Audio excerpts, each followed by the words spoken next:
To be or not to be, that is the question. Whether it is nobler in the mind to suffer the slings and arrows of outrageous fortune, or to take arms against a sea of troubles and by opposing end them, to die, to sleep, no more. And by asleep is to say we end the heartache and the thousand natural shocks that flesh is heir to. 'Tis a consummation devoutly to be wished. To die, to sleep, perchance to dream. Aye, there's the rub. For in that sleep of death, what dreams may come when we have shuffled off this mortal coil, must give us pause. There's the respect that makes calamity of so long life. For who would bear the whips and scorns of time, the oppressor's wrong, the proud man's contumely, the pangs of disprized love, the insolence of office, the law's delay, and the spurns that patient merit the unworthy takes, when he himself might his quietus make with a bare bodkin? Who would fardels bear, to grunt and sweat under a weary life, but that the dread of something after death, the undiscovered country from whose bourne no traveller returns, puzzles the will, and makes us rather bear those ills we have than fly to others that we know not of. Thus conscience does make cowards of us all, and thus the native hue of resolution is sicklied o'er with the pale cast of thought, and enterprises of great pith and moment with this regard their currents turn awry, and lose the name of action. Soft you now, fair Ophelia, nymph, in thy orisons be all my sins remembered. Good my lord, how does your honour for this many a day? I humbly thank you. Well. My lord, I have remembrances of yours that I have longed to redeliver. I pray you now receive them. No, I never gave you aught. My honoured lord, you know right well you did. And with them words of so sweet breath composed as made the themes more rich. Their perfume lost, take these again. For to the noble mind rich gifts wax poor when givers prove unkind. There, my lord. Are you honest?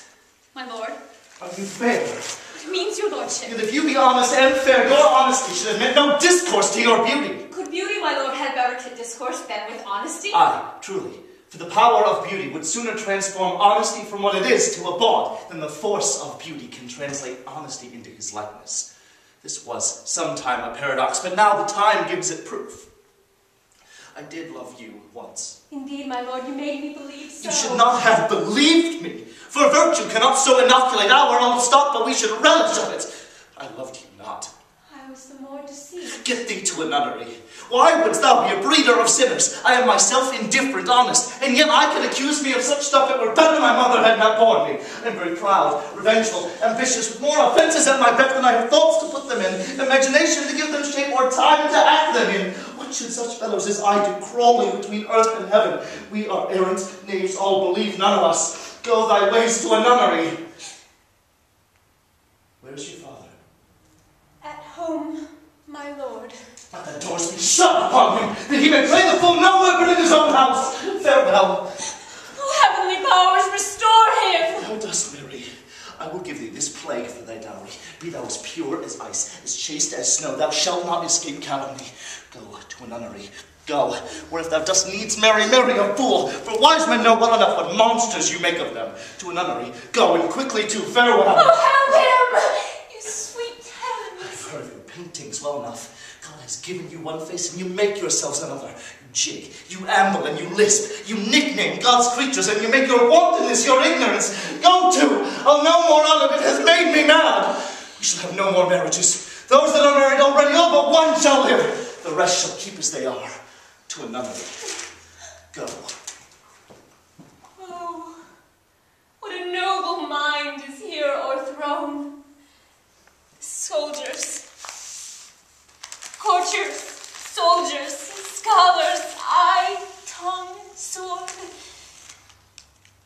The expectancy and rose of the fair state, the glass of fashion and the mold of form, the observed of all observers, quite down. And I, of ladies most deject and wretched, that sucked the honey of his music vows.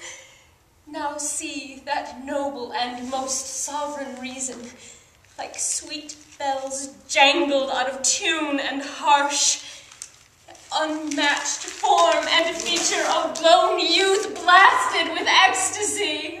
Oh, woe is me!